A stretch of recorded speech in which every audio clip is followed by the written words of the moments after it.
Hey everybody, welcome back. It's your girl Courtney Lauren, and today I'm going to be sharing with you guys my CrockPot pot roast recipe. Here I have a 2.5 pound of some beautiful chuck roast. We have some baby carrots. In this bowl I have one medium-sized onion that I just roughly chopped, along with some baby potatoes. I have one stick of salted butter. You can use unsalted too if that's what you prefer. I have some fresh thyme and rosemary sprigs. I also have, for some seasoning, some Hidden Valley Ranch seasoning. I have some pepper, of course some salt. I have one packet of Au Jus seasoning. This I really like to use for like that beautiful sauce and that gravy.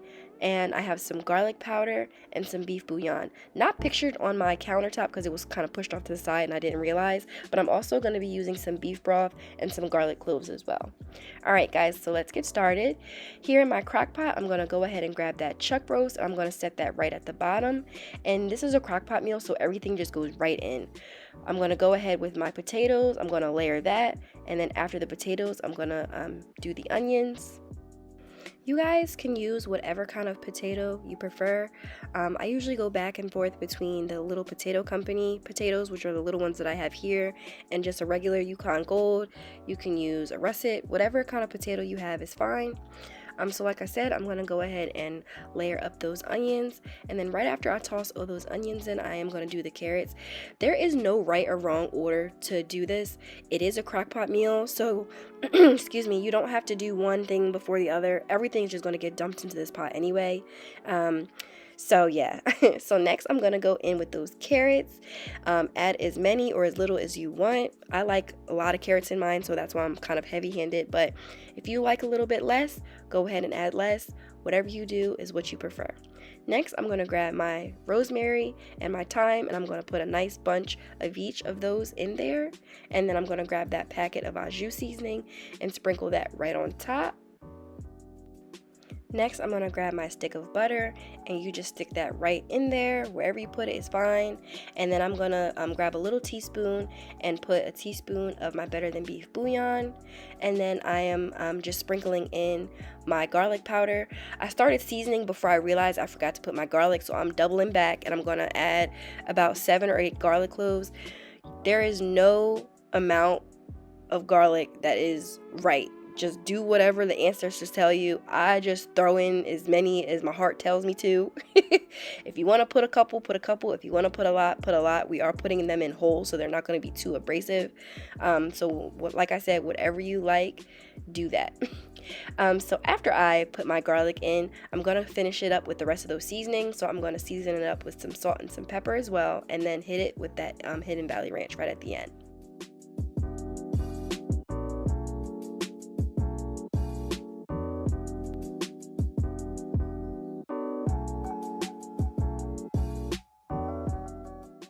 I really think that Hidden Valley Ranch is a secret ingredient because it really brings a great flavor. Actually, a friend of mine put me on to this, putting it in pot roast, and ever since I started doing it, I have not gone back. So trust me when I tell you, it really adds another element of flavor to your pot roast.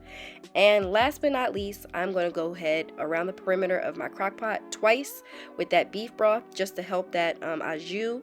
And that is it, you guys. I'm going to go ahead and put my lid on, and you are going to put this in your crock pot for 8 to 10 hours. I say 8 to 10 because by that 8-hour mark it is done, but I like to just leave it in there for an extra hour or two just for a little extra razzle dazzle, just to make sure that meat is really, really broken down, really, really tender and just beautiful and moist, just how I like it. So I actually set this up in my crock pot at about 7:30 in the morning, and I didn't get to it until about 6:30ish for dinner time. So it sat in that crock pot all day, and this is what it looked like after it was done, you guys. Look at that beautiful sauce that it made.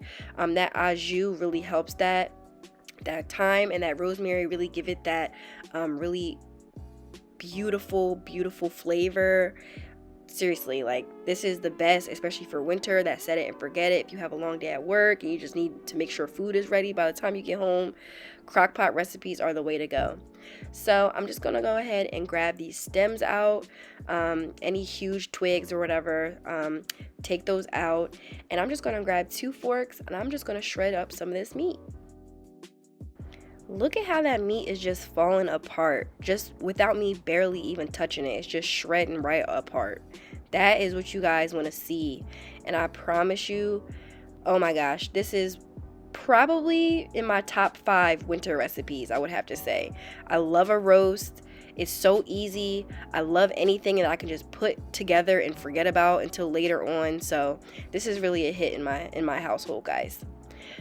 So right at the end, I do like to kind of discard any of that fat that I kind of come across. So if it's just kind of sticking out where I can just get it real easily, I will take some of that fat out, just to make it easier so I'm not like chewing on it later by accident. So yeah, but that's it. It's all shredded up.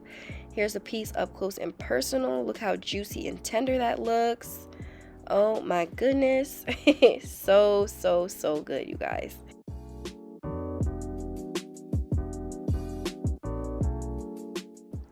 Alrighty guys, here is the plated up version. I went ahead and made some mashed potatoes to go with them. So I really appreciate you guys taking the time out to watch my video, and I really hope you enjoyed this recipe. As always, give me a thumbs up if you did, and I will see you next time, you guys. Bye!